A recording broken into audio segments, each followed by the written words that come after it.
Well. What do we have here? We have a K-State 31-28 win at Colorado on Saturday night at Folsom Field in Boulder, Colorado.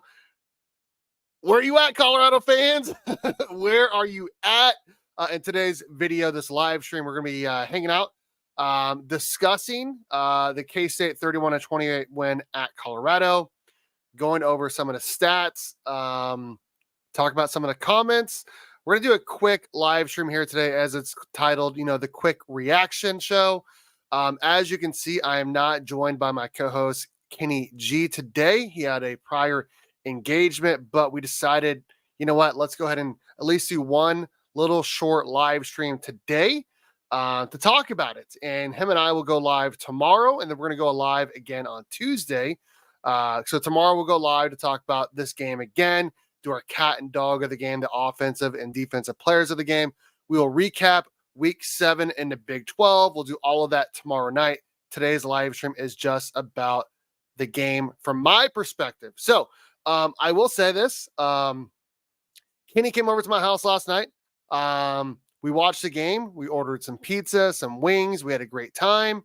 Obviously, K-State got the win, and we're going to be talking about that a lot today. I'm pretty excited. If you couldn't tell, Colorado fans are coming in hot with their comments, and today's show is going to be getting back at some of those comments, looking at the stats and all of that. I'm very happy. Very, very, very happy. And also, another big thing just happened. This past week, we reached over 500 subscribers. We can now accept super chat. So if you are a person that is so inclined to help the chat and you want to do so, click that little dollar sign at the bottom. You can send us a super chat, super sticker, all of that with your comments, and we will definitely highlight it during any live stream. And we'll talk about that more, hopefully, when Kenny joins us tomorrow. But yeah, let's go and get right into this. So let me pull this up here real quick.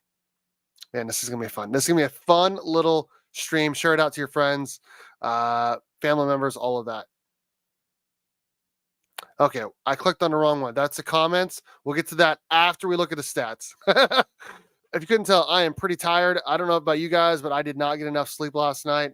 I am completely exhausted. I think I fell asleep around 3 o'clock. Woke up at 8:30, 8 or 8:30. So I only got like 5 hours of sleep. I'm happy to see that was the last road late night game of the season. I think everything else should kick off no later than 7 o'clock. Because I cannot handle another 9:30, 10 o'clock kickoff, man. I'll tell you what. Okay, let's go and share screen this here. The stats. And honestly, I got to go right to one stat that is just amazing. Because we laughed about it when Colorado played Nebraska, and it was even worse this time, guys. Check this out. Colorado, 19 carries for negative 29 yards. Holy cow. Talk about being one-dimensional. My God. I think they had 16 yards on 22 carries against Nebraska, and we laughed extensively about that. Kenny and I did. And like I said, Kenny will be joining us tomorrow. But my gosh, 19 carries for negative 29 yards. Now, I understand K-State had 6 sacks. In fact, someone called Kenny crazy for saying K-State's going to get 5 sacks. They had 6. K-State made Colorado one-dimensional, and when you can make a team one-dimensional, you're probably going to win. And K-State's done that for the most part all season.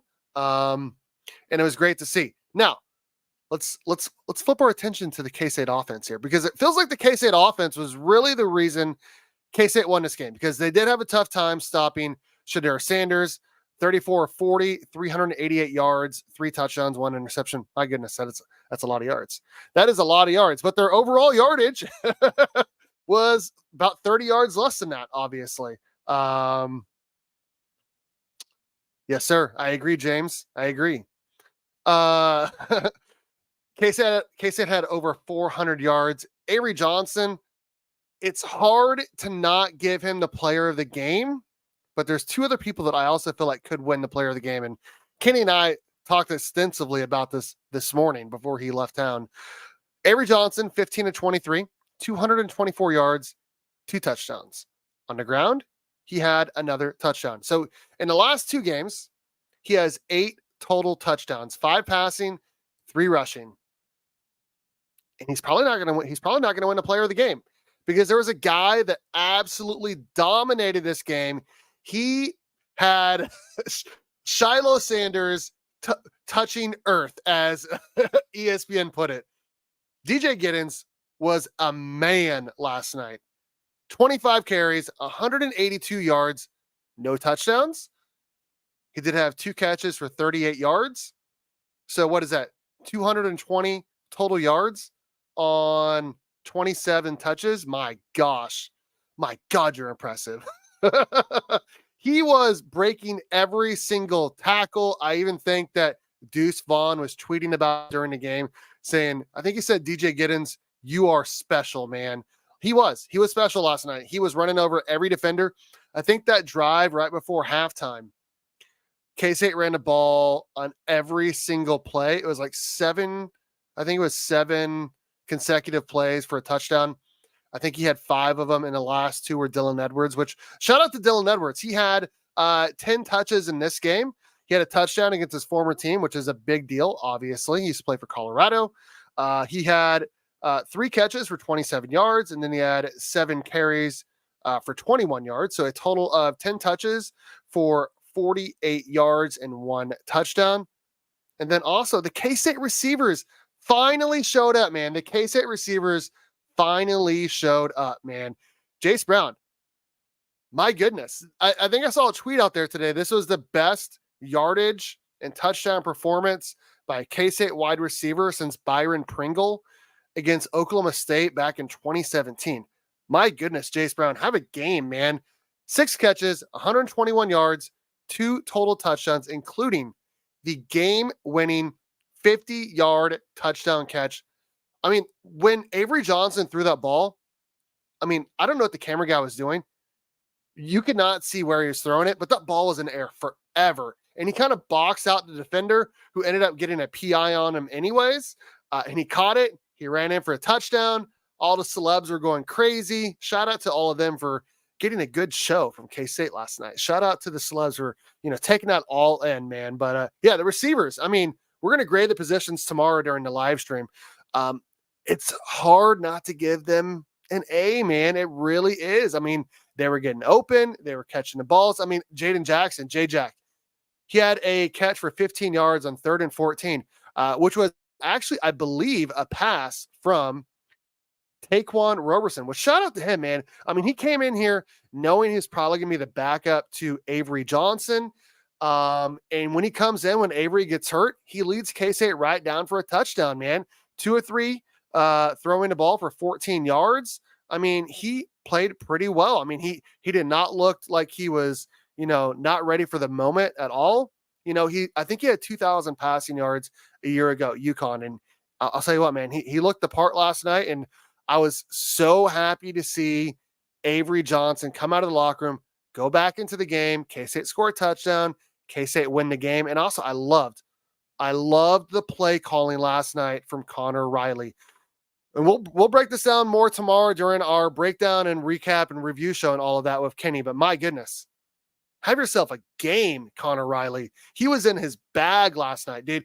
Anything he was calling was working. Even the incompletions that Avery Johnson had, I mean, there was dudes wide open.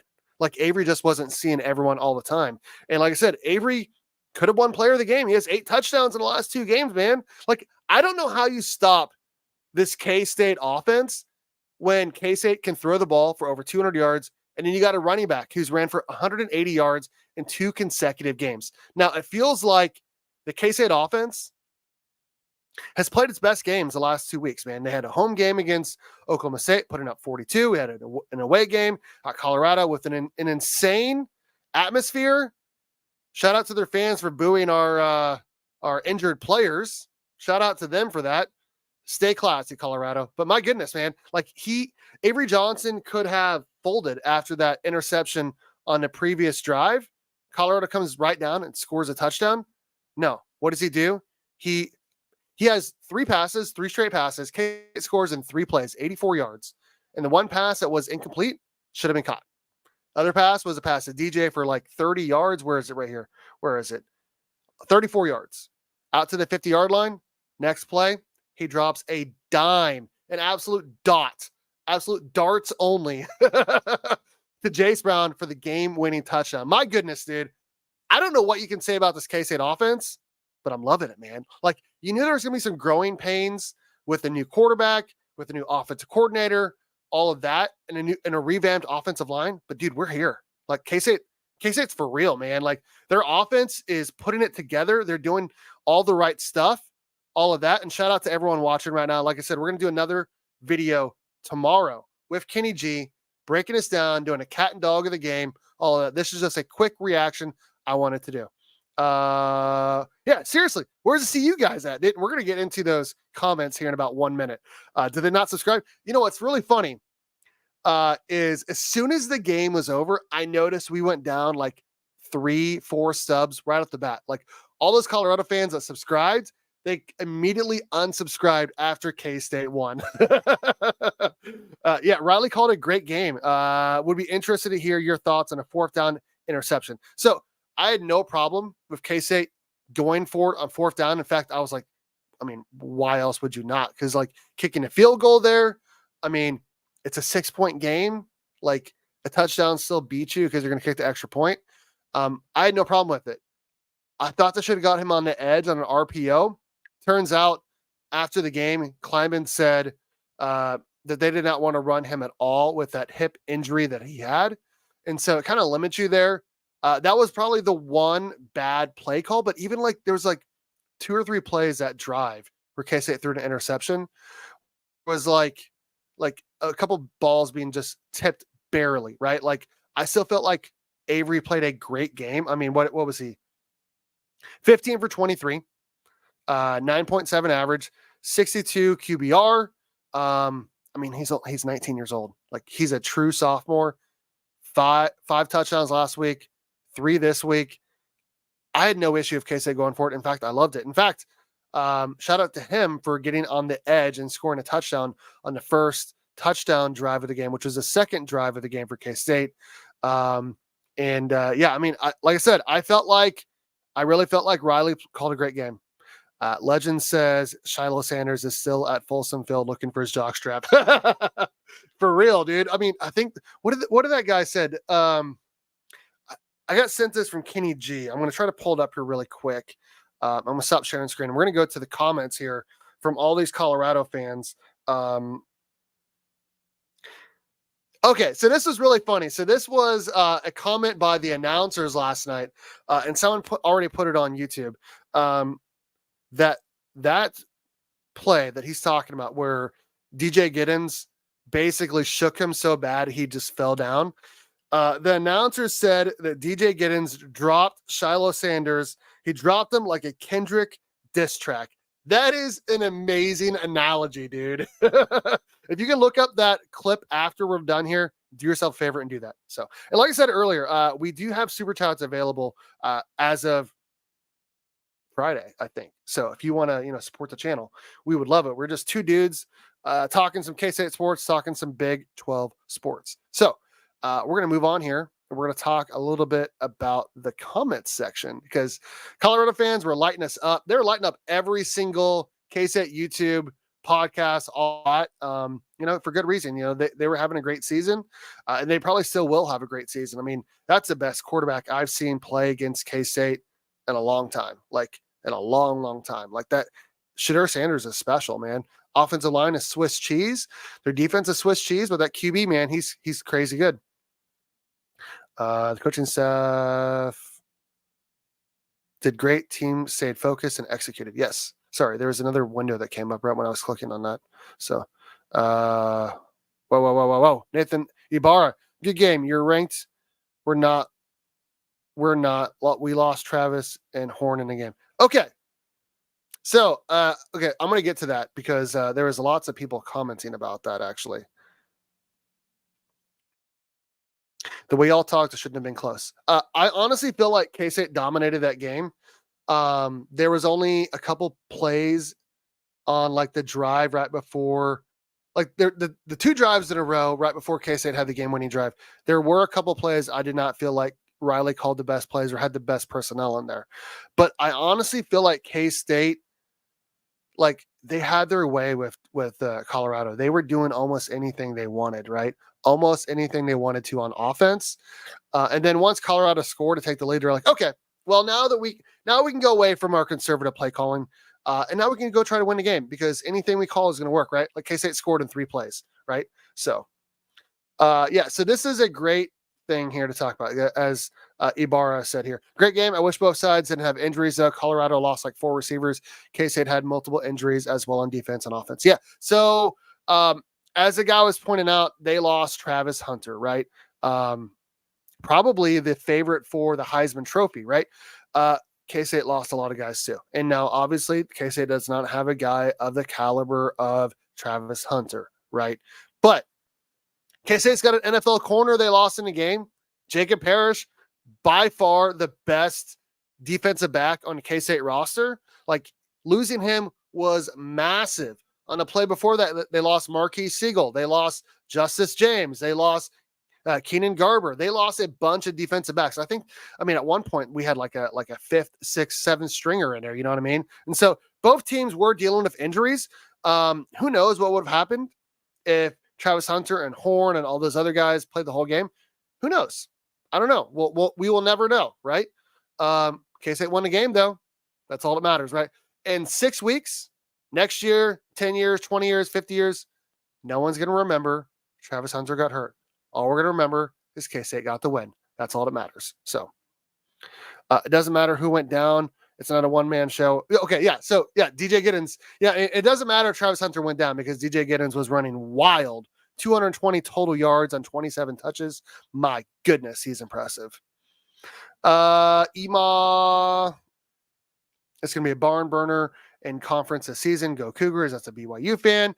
Got saved by injuries, and now you happy? LOL. Yeah, I am. I don't care if K-State wins by 1 point, 50 points, 100 points. I don't care if your entire team or K-State's entire team gets hurt. As long as K-State wins, that's all that matters. That's all that matters. And by the way, last I heard is a team sport. So last I heard, it's a team sport. And I said this before the game. It kind of felt like Colorado's team was a lot like those 2006, 2007, 2008 K-State teams of Josh Freeman, Jordy Nelson, 2 amazing standout NFL caliber 1st round, 2nd round draft picks, right? Amazing talent. It's a team sport, man. It's a team sport. You got to have a good defense as well. You got to have a good offensive line, good defensive line. It felt like K-State won this game at the line of scrimmage, right? When you have a running back get 182 yards rushing the ball and you are stopping them, I mean, negative 29 yards rushing, 6 sacks. I mean, K-State dominated the trenches, man. And when you are playing a tough physical team, that's what you need to have, man. That's what you need to have. And sorry, K-State players are more physical. And by the way, Travis Hunter getting hurt. He got hurt by like a 5th stringer. So it's not even one of our starters. Shout out to Kenny G. There it is. The Cope. That's right.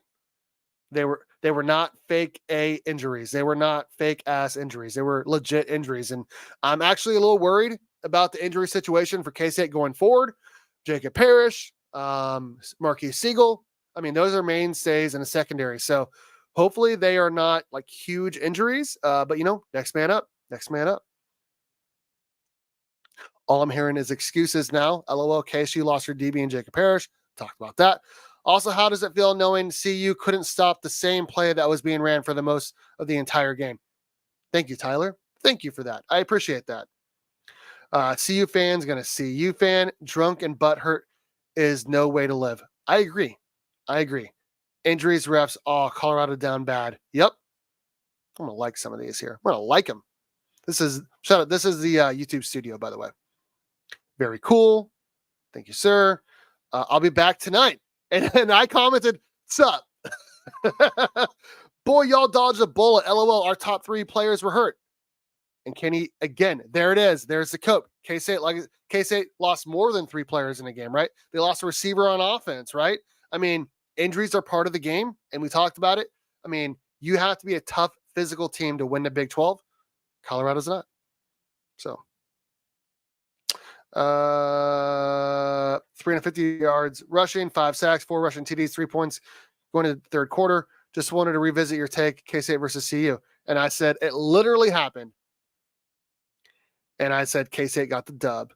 Oh, I see. This is a troll video. Y'all had me at first. I said, what's up? Almost every one of these I commented sup onto because immediately after the game, Kenny and I were talking, get excited, all of that. And then I had to go to the comment section once he left, man. I had to pull up the phone, go to the comments, just let everyone know I remember what you commented, CU fans. And by the way, it feels like a lot of these Colorado fans that were commenting, they're not Colorado fans, man. They're just Prime fans. And, I get it. I love, Coach Prime as well. And in fact, I actually gained some respect for him last night because when K-State had a player go down with an injury, he came out when Chris Kleiman was out there and they were both talking. They put their arms around each other. I got some respect for him after that because I'll be honest, I did not have a ton of respect for him going into this game because it felt like he's letting his sons and the players talk all sorts of smack. And I mean, that's just disrespectful. And, I will say, like I said, I love that he came out there and was showing some love to Kleiman and K-State. So, hello from Provo. What up, dude? How's it going? Well, someone needs to call the goalpost movers. They're not needed this week. Can we all just hate each other in a good way? The Big 12 needs to stick together. I agree. But can we get rid of these late night kicks, man? I'm so tired today. I'm so tired. Colorado fans have the ignorance of KU fans and classlessness of TCU fans. That is a great way to put it, man. I mean, that's a great way to put it. I had not even, thought about that. Y'all's, there it is. There's that word again, y'all. Y'all's top 3 players started and got hurt in the game. They were not hurt before the game. They stepped onto the field but couldn't finish the job. Okay. Again, Kenny calling him Cope. You guys rushed for negative 29 yards. It moved on me, man. Okay. Oh, there. Well, no, I'm like all over the place. There it is. Okay. The disrespect is crazy. And I said, what's up? And he said 3 points. Kenny said Cope. I wish Vegas would have set the line at 14 like they did against UCF so I could clean up on the money line again.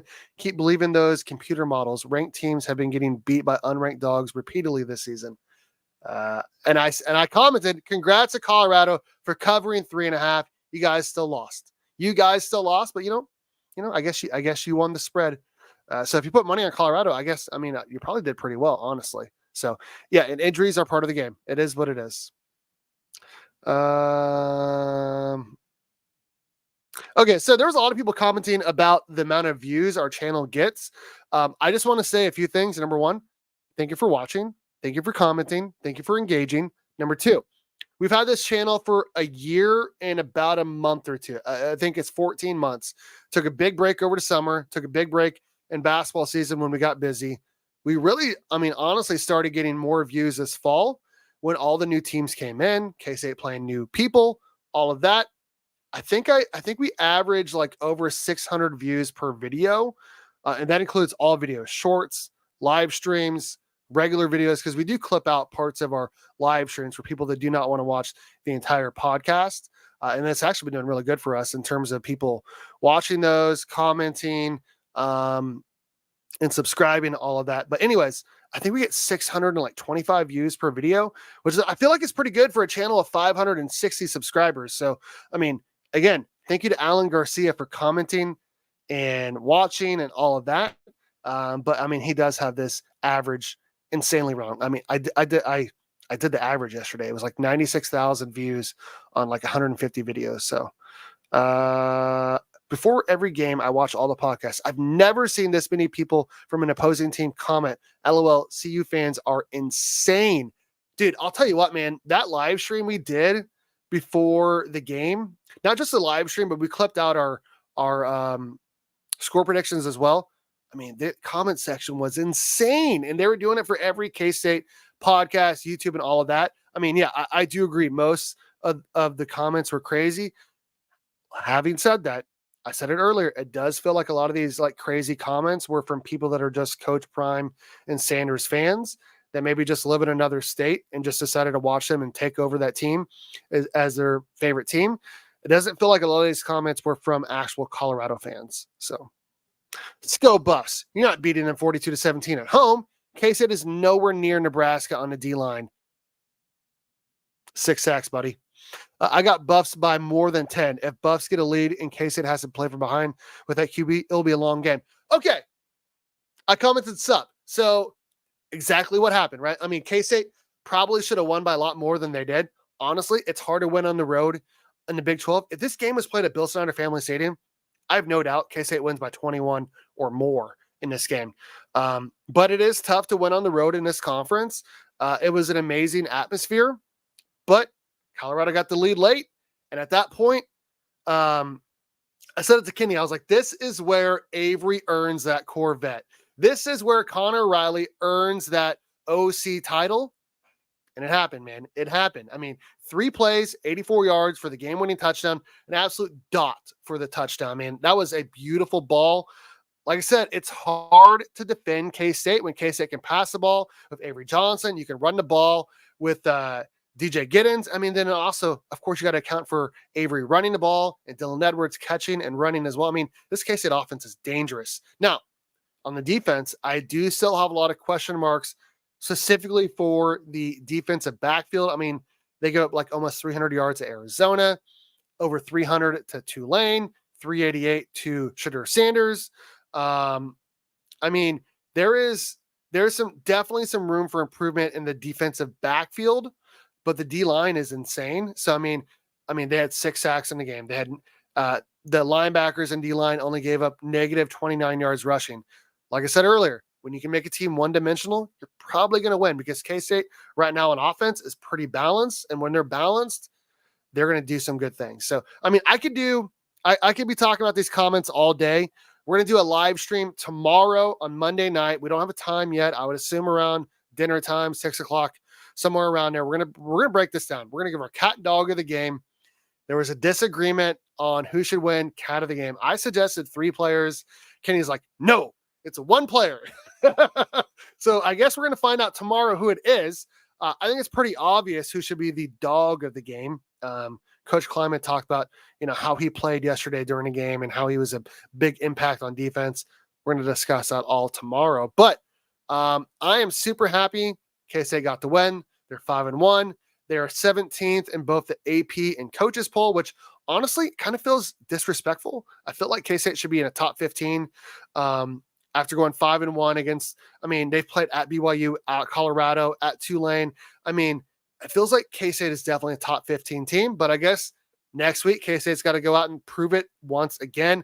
It's going to be another great atmosphere at West Virginia. Break all of that down here on the Purple Pod here on KSU Nation. Thank you all for watching. We had a great time. Imagine giving up a 3-play game-winning drive to a true sophomore. Poor Buffs. I agree.